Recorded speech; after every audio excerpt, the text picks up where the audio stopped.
Comment mieux communiquer dans son couple? Bonjour à toutes et à tous et bienvenue dans cette vidéo. Je suis Aude Froger, votre coach experte en épanouissement personnel. Et je vous accompagne à faire en sorte que votre vie ait du sens et que vos actions quotidiennes soient alignées avec vos priorités de vie et vos valeurs. Et aujourd'hui, dans cette vidéo, j'ai décidé de vous donner 4 conseils pour pouvoir vous aider à améliorer la communication dans le couple parce que c'est vrai que ce n'est pas toujours facile de se comprendre et que le couple, c'est souvent un nid à incompréhension. Et il peut y avoir des tensions qui sont liées justement juste à des incompréhensions et des erreurs de communication. Alors, si c'est votre cas, si vous ressentez que dans votre couple, il y a des tensions, des difficultés et que vous avez envie que ça s'apaise et que ça s'améliore, restez dans la vidéo parce que vous êtes au bon endroit. Alors, comme je vous le disais, je vais vous donner 4 conseils pour améliorer la communication au sein de votre couple, que vous soyez d'ailleurs un homme ou une femme. Déjà, le premier conseil que je peux vous donner, c'est que bien communiquer, ça passe d'abord par bien écouter. C'est pas parler, c'est savoir écouter l'autre. Tout simplement pour pouvoir lui montrer de l'intérêt, de l'attention et écouter ses besoins. Parce que quand l'autre s'exprime, il est en train de parler de lui, de ses besoins. Donc c'est important que vous écoutiez, que vous preniez le temps d'écouter sans jugement, sans prendre les choses pour vous, juste écouter ses besoins.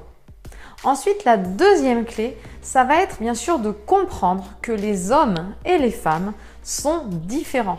Le fonctionnement entre un homme et une femme est différent et souvent, on a tendance à apporter à l'autre ce qu'on aimerait recevoir. Donc, une femme va parler à son conjoint de la manière dont elle aimerait que son conjoint lui parle. Mais ce n'est pas bon parce que l'homme, lui, il a besoin qu'on lui parle comme à un homme. Et c'est souvent ça la difficulté. Une des choses à comprendre des différences entre hommes et femmes, c'est que de manière générale, un homme aime être challengé. Il aime qu'on lui donne des défis. Alors qu'une femme, elle, va préférer être encouragée. Donc, plutôt qu'on lui dise « j'ai confiance en toi, tu vas y arriver ». Donc, si vous êtes un homme et que vous avez tendance à dire à votre femme « allez, vas-y, tu peux y arriver », sachez que ce n'est pas le meilleur moyen pour justement qu'elle se sente sécurisée et comprise. Elle va plutôt avoir besoin que vous lui disiez « t'inquiète pas, je crois en toi, je sais que tu es capable ». Et de la même manière, mesdames, si vous parlez à votre mari en lui disant « je crois en toi, je sais que tu es capable », c'est pas le bon langage pour votre mari. Dites-lui plutôt « allez, montre-moi que tu peux y arriver, je te lance un défi » et ça va plus lui parler. D'ailleurs, si on regarde dans la vie quotidienne, quand vous allez chez un ami, en général, les hommes se disent « allez, combien de temps tu as mis pour venir ?» Une femme, elle, ne va pas du tout se poser la même question, elle va dire « tu es passé par où? Qu'est-ce que tu as vu ?» Donc c'est juste pour bien illustrer que les hommes et les femmes ont un fonctionnement différent. L'important, c'est juste de le savoir pour pouvoir justement communiquer de manière adaptée avec l'autre. Et ensuite, le troisième point qui est important pour pouvoir améliorer la communication dans le couple, c'est aussi d'exprimer ses besoins clairement et sans jugement. Alors je vous explique, c'est pareil, je vais illustrer avec un exemple de la vie quotidienne parce que je trouve que c'est assez parlant.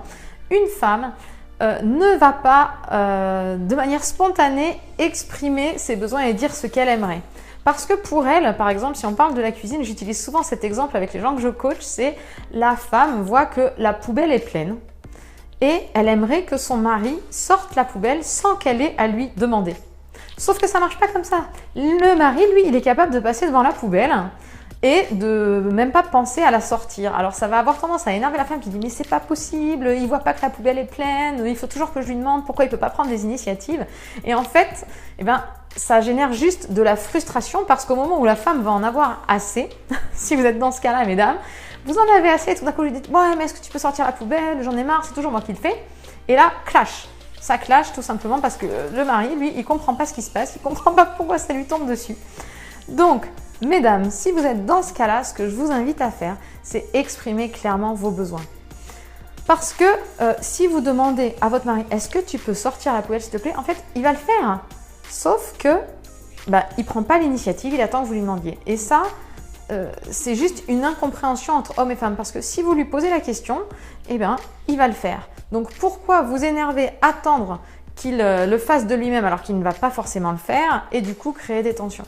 Donc pensez bien à exprimer vos besoins et sans jugement, sans reproche à l'autre, sans lui faire de reproche. Juste dire « j'aimerais que tu sortes la poubelle, s'il te plaît ». Et enfin, le quatrième point justement, c'est garder ses responsabilités. C'est vraiment important de prendre conscience que dans un couple, on est deux. Et que à partir de ce moment-là, on est tous les deux responsables du fait que la relation et la communication marchent. Donc si je reprends l'exemple de tout à l'heure sur les poubelles, c'est juste prendre sa responsabilité de dire moi je voudrais être soutenu, être aidé, donc pour ça je ne vais pas attendre de l'autre, faire une supposition, dire peut-être qu'il va le faire, je vais prendre ma responsabilité et dire si j'ai besoin que la poubelle soit sortie, il y a deux choix, soit je la sors et j'assume, soit je lui demande et j'assume aussi le fait de lui demander, je n'attends pas de l'autre. À partir du moment où vous êtes passif et dans l'attente, vous risquez toujours d'être déçu et du coup ça va générer des tensions, des frustrations. Donc ça marche dans les deux sens, messieurs et mesdames. Donc je vous répète, les 4 conseils que je vous donne, c'est 1, d'abord savoir écouter, être présent et juste écouter sans jugement pour comprendre les besoins de l'autre. 2, c'est avoir compris bien sûr que les hommes et les femmes sont différents, leur fonctionnement est différent.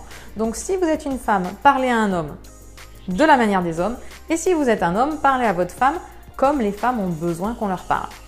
Le 3e point, c'est de dire j'exprime clairement mes besoins et sans reproche à l'autre, j'exprime juste mes besoins. Et le 4e point, c'est de garder vos responsabilités. Vous êtes 100% responsables tous les deux de la communication dans le couple et de la réussite de votre relation. Alors j'espère que cette vidéo vous a plu et bien sûr si vous avez des questions, je vous invite à laisser un commentaire sous la vidéo parce que j'y répondrai avec plaisir. Et puis si vous ressentez que c'est trop compliqué, pour l'instant votre relation de couple est difficile et que vous n'arrivez pas justement à prendre le recul nécessaire, je vous invite à cliquer sur le petit i juste en haut de la vidéo pour pouvoir accéder au questionnaire que je vous ai préparé afin d'obtenir un bilan personnalisé avec moi et qu'on puisse voir ensemble comment vous apporter des solutions pour justement vous apaiser la relation.